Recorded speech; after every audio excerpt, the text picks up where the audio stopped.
Welcome to the SEO.co Search Engine Optimization Podcast. Digital marketing essentials and next-level tactics. From off-site and on-site optimization to persuasive selling and everything in between.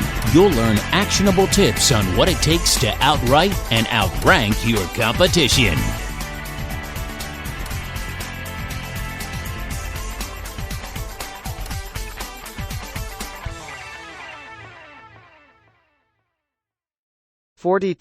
There isn't enough flexibility. It's true that as a general rule, you should seek to limit the choices your users have, but this mostly applies to things like product options and service plan offerings. Since you'll be asking users for something valuable, you'll need to give them some flexibility when it comes to options. For example, while you'll need to make some of your forms required, many of your forms should be listed as optional to fill out. Similarly, it's wise to accept a number of different payment options, so you don't alienate anyone who feels more comfortable with one option over another. For example, Salesforce offers multiple ways to sign up for its free trial. 43. There's no social element. There are many angles to take with integrating social media into your landing page, so if you aren't using any of them, you're missing out on some free extra traffic and conversions. For starters, you could embed some of your latest tweets and social media posts into your landing page as a secondary means of social proof. You could also add quality links to your social media profiles as a peripheral, soft, conversion. You could even enable converters to share their experience on their social platform of choice to draw even more people to your page.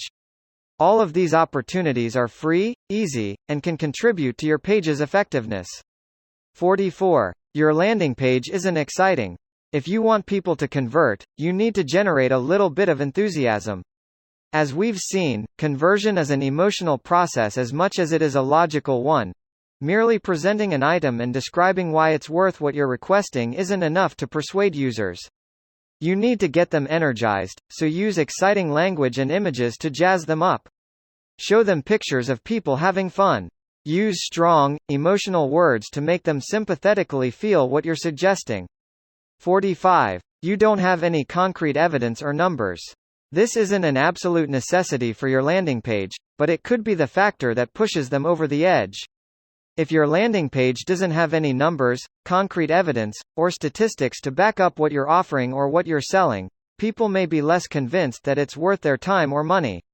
Numbers are objective and inarguable, which makes them some of the most compelling types of evidence you can provide for your campaign. Even a single metric, like your current number of customers, or other social proof, can be valuable here. 46. You haven't marketed or advertised your landing page at all. Remember, landing pages are designed to serve as a destination for visitors. If you don't have a stream of visitors to direct, it's not going to be able to perform that duty. Even a well-designed landing page can't attract visitors on its own in a vacuum, so you'll need the help of marketing and advertising to get there. As for the specific channels you use to generate traffic, think about your target audience and choose from there. Content marketing, SEO, PPC ads, social media marketing, and other forms of advertising are all viable.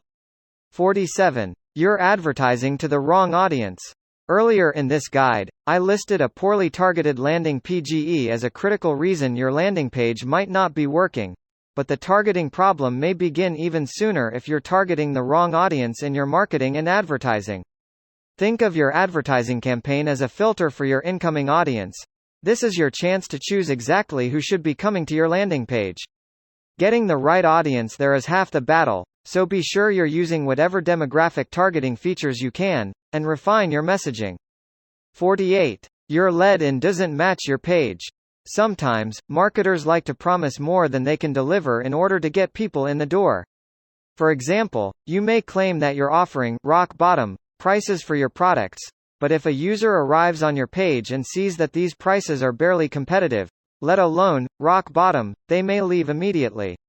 Truth in advertising goes a long way here. If you make a claim with your lead-in, make sure you're able to back it up with the content that's actually on your landing page. 49. You haven't diversified your traffic generation efforts. There's more than one way to attract traffic to your landing page. How many have you tried? Even with audience targeting options in place, different traffic channels may offer different advantages for your brand. For example, social media users may be more energetic, and organic search visitors may be further along in the sales funnel. Even if you don't stick with them forever, you should at least try a number of different traffic generation methods to maximize your potential. 50. You haven't experimented with anything. The secret to effectiveness in conversions and landing pages, and I'd argue marketing in general, is experimentation. There's no universally reliable way to predict exactly how your audience will react to something until you actually make the change. And if you don't change things, you'll never know if it can be better. Your entire landing page strategy should be a constantly shifting experiment. Change colors, change fonts, change layouts, change offers, and keep changing things, one at a time, until you piece together a product that earns the conversions you need. Unbounce and Leadpages are two highly respected and recommended A/B testing platforms for landing pages.